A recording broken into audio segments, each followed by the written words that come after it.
Day 18. Welcome back to returning viewers and a warm welcome to new subscribers and viewers. A big shout out to everyone that's put a comment in the videos over the past few days. I really do appreciate it, so thank you very much. It's starting to feel like a tribe now, where we're actually starting to share some feedback and encouragement, so it's absolutely superb, so thank you. My name is Tanya, I'm 52, I live on the east coast of Scotland, and this is my personal development vlog. I'm doing a 30-day challenge to get myself in front of the camera, get comfortable sharing, being open, honest and vulnerable, and being as authentic as I possibly can, while at the same time learning and growing as part of the YouTube journey. And a big shout out also to a few content creators and digital social media CEO marketing experts that've been in touch over the past few days, offering their own kind of insight and feedback on how I can actually improve the channel and the content that I'm sharing. So some of you will have probably started noticing the changes that I'm making on the thumbnails, the titles, and things are changing because I'm experimenting. I'm trying to find what are the things that are going to work and align with my branding colours, with the kind of photos that I've taken as part of my website, which are more kind of professional, as opposed to me just taking screenshots of the video vlogs that I'm actually doing. So it's going to be a trial and error, because I'm trying to learn fast. There might be some editing that happens in due course, but for the time being, it's just going to be the raw Tanya. So today, I mentioned yesterday that I might sort of like touch upon the kind of burnout and some of the kind of tips and hints. But what I want to do is a little bit of a self-reflection over the day 16 and 17 video vlogs that I've actually done, because I've rewatched them and done a bit more kind of self-reflection on them. And I can honestly say that I was quite hard on myself on the day 16, because it was quite emotive for me to be able to self-reflect on where I was between the ages of 35 and 39, and that kind of shame and guilt that I was actually feeling were still quite raw, because it is realizations that I'm coming to probably in the past kind of few months, so it's still processing within myself. And then yesterday, when I was talking about burnout, I didn't sort of like give a little bit more kind of context. I sort of said, oh yeah, there was a restructure, and then handed in my resignation, and then I took 4 months off. But when I did come back after the 4 months off, because there was obviously the vacancy that my post created with me not being there, and it was actually validated that the workload that I had was far too much for one individual, and they actually broke up my role into 3 different roles. So a couple of people took on elements of the role that I was doing, in addition to a new person coming into the team. So it just goes to show, when you know something isn't quite right, it doesn't feel right, there's usually an underlying reason. But if you don't have the opportunity to step back and look at things with a different kind of perspective, and share what you're currently experiencing, to see things, the blind spots that you might not be acknowledging, and then get the opportunity to work smarter. Those are the kind of things that I would do differently if I was to go back. So today I thought it would be really good to sort of like touch upon a few of the kind of aspects, in terms of, I mentioned in an earlier vlog that my superpower is reframing, and it's about seeing situations and trying to give it that kind of positive spin on it. And there's some books that I've sort of read fairly recently, and one of them is from Adam Grant, who is an organisational psychologist, professor at Wharton Business School in the United States, and his book about rethink, it's about going back and revisiting some of the beliefs and thoughts that you've had from, like, probably from when you were a child, that you've just blindly followed, and they served you back then, but they're not necessarily serving you right now.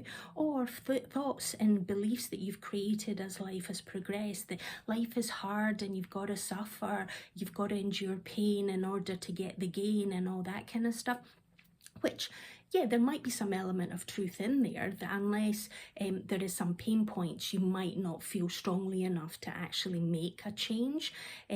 But then there's other ways that you can maybe approach it, where you're coming from a more mindful, a more kind of balanced, calm kind of position, and you can see things, the bigger picture in a sense. So then you don't have to endure as much suffering. And I'm hoping that as part of this channel and me sharing my life experience and the kind of tools and techniques that I'm sort of picking up as I'm going along, and via my coaching business and the therapy side as well, that I'm going to be able to share some of those tools and techniques that might actually enable you to fast track your transformation journey and avoid the extreme pain points. It's not going to take everything away unless we were working one-to-one, and then we can make it really bespoke to your specific needs.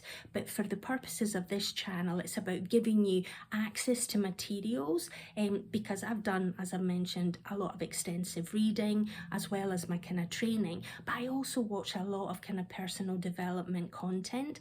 And the thing that I want to sort of mention again is the memory improvement hacks. So I mentioned the other day about our short-term memory is 7 seconds long, and then our long-term memory is 12 minutes long, and then it goes into the subconscious, and this is where it becomes part of your wiring. And hypnotherapy is absolutely superb because it goes straight in. You make the changes direct into the subconscious, and that's why it can be long lasting or forever, depending on the amount of work that needs to happen.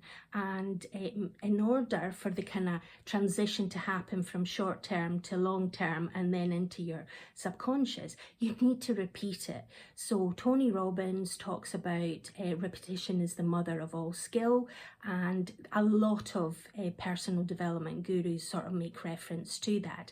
And this is where you need to repeat something 3 to 4 times in your short-term memory for it to then move into the long-term memory, and then you need to repeat it another 3 to 4 times in the long-term memory for it to then sink into your subconscious.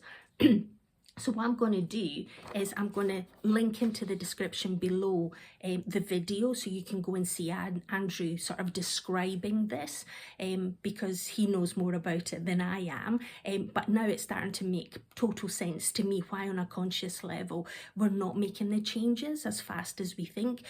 We hear something and we think straight away it should sink into our subconscious straight away. Well, no, it needs the repetition, and it needs to go from the short term to the long term for it to then become part of the subconscious and become part of your habit of the person that you really are and want to be.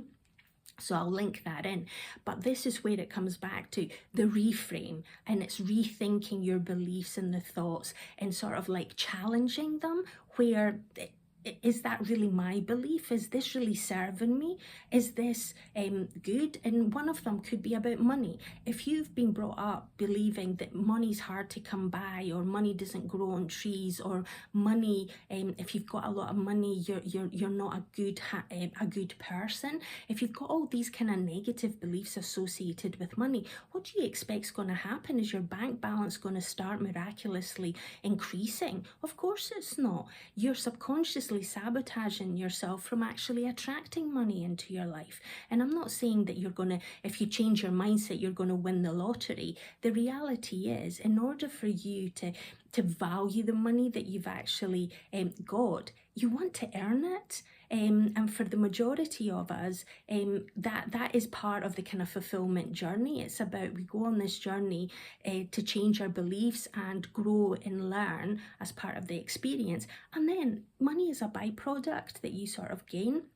And I know that firsthand, because as my career progressed within accountancy, my salary and my day rate started increasing stratospherically, and I'll go into a bit more of that detail over the next few days. But at the end of the day, when I got to my second burnout, I was almost like, money was almost irrelevant. It was like it didn't matter if someone paid me an extortionate amount of money. I still would be like, no, for my own mental health, growth. I need to take care of me. I'm not going to take more money to continue being in an environment, in a situation that is not serving me. I need to prioritize me.